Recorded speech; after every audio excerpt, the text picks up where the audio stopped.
Assalamualaikum warahmatullahi wabarakatuh. Shalom, halo semuanya. Perkenalkan, nama saya Juwita Amalda, mahasiswa PPG Prajabatan dari Universitas Negeri Manado.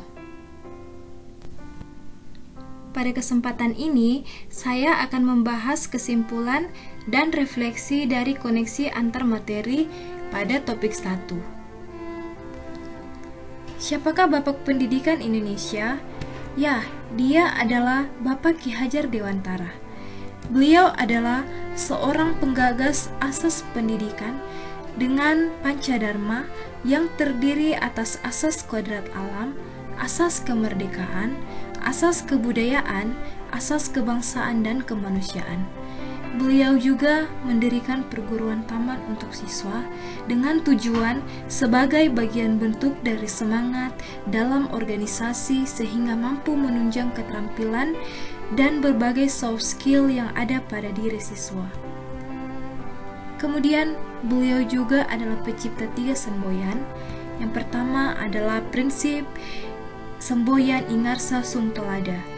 Yang kedua, semboyan Imadya Mangan Karsa. Yang ketiga adalah semboyan Tuturi Handayani, yang artinya jika Anda menjadi seorang pendidik harus mampu dalam mendukung dan memberikan dorongan untuk kemajuan pelajar. Pendidikan sebelum kemerdekaan. Pendidikan di Indonesia sudah ada sejak sebelum kemerdekaan. Namun pada saat itu, tidak semua orang dapat mengenyam pendidikan.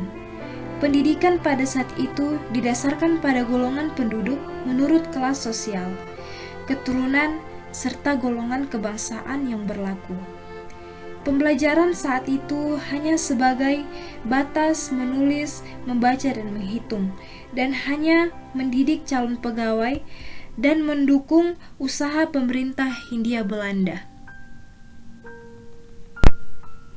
Oleh karena itu, bangsa Indonesia menginginkan perubahan dalam bidang pendidikan. Para tokoh pejuang Indonesia tidak mau tinggal diam. Mereka mengupayakan berbagai hal untuk memerdekakan Indonesia dalam bidang pendidikan. Ki Hajar Dewantara adalah tokoh yang berperan dalam sejarah pendidikan Indonesia. Beliau dinobatkan sebagai Bapak Pendidikan Indonesia yang melakukan gerakan transformasi untuk perkembangan pendidikan Indonesia. Akhirnya, pada tanggal 3 Juli 1922, Ki Hajar Dewantara mendirikan organisasi Taman Siswa yang menjadi langkah awal untuk mewujudkan pembaharuan dalam sistem pendidikan Indonesia. Taman Siswa dilatar belakangi karena ketidakpuasan sistem pendidikan pada saat itu. Setelah satu windu, Taman Siswa didirikan pada tahun 1930. Taman Siswa telah memiliki 30 cabang di Pulau Jawa. Taman Siswa memiliki konsep Among, yang mana konsep dengan pelaksanaan pendidikan lebih didasarkan pada minat dan potensi yang diperlu dan dikembangkan pada diri siswa. Pendidikan saat ini setelah Indonesia merdeka. Adaptasi pemikiran Ki Hajar Dewantara. Terdapat banyak sekali pemikiran-pemikiran Ki Hajar Dewantara yang membawa perubahan dan memajukan pendidikan Indonesia yang berdampak hingga saat ini. Salah satunya adalah Tuturi Handayani, yang merupakan gagasan dari Ki Hajar Dewantara yang merupakan implementasi pendidikan nasional Indonesia.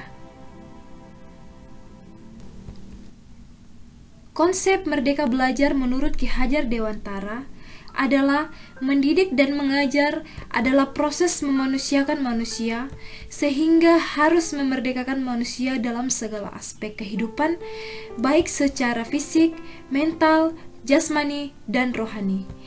Pemikiran tersebut adalah adaptasi dan diimplementasikan pada kurikulum Merdeka Belajar.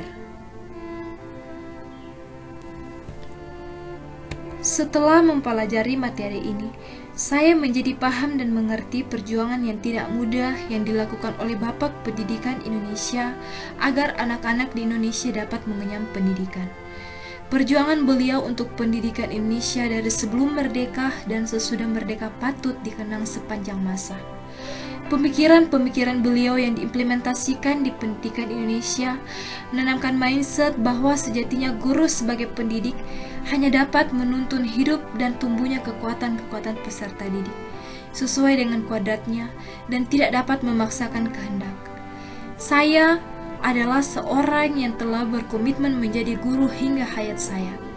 Mendidik, mengajar, membimbing, mengerahkan, melatih, menilai, dan mengevaluasi adalah sesuatu yang akan menjadi prioritas saya, baik itu untuk di lingkungan sekolah maupun di masyarakat. Saya percaya bahwa saya menjadi guru bukan sebuah kebetulan. Guru adalah cita-cita saya sejak kecil. Saya menjadi guru karena menurut saya, guru adalah profesi yang sangat mulia. Tanpa guru, dunia tidak menciptakan generasi-generasi yang berkualitas. Guru sebagai akar dari segala pendidikan yang menghasilkan profesi-profesi hebat lainnya. Artinya guru adalah sebuah pondasi. Pada akhir pembelajaran ini, saya tutup dengan sebuah kalimat, orang hebat bisa melahirkan beberapa karya bermutu, tetapi guru yang bermutu dapat melahirkan ribuan orang-orang hebat. Sekian dan terima kasih. Assalamualaikum warahmatullahi wabarakatuh.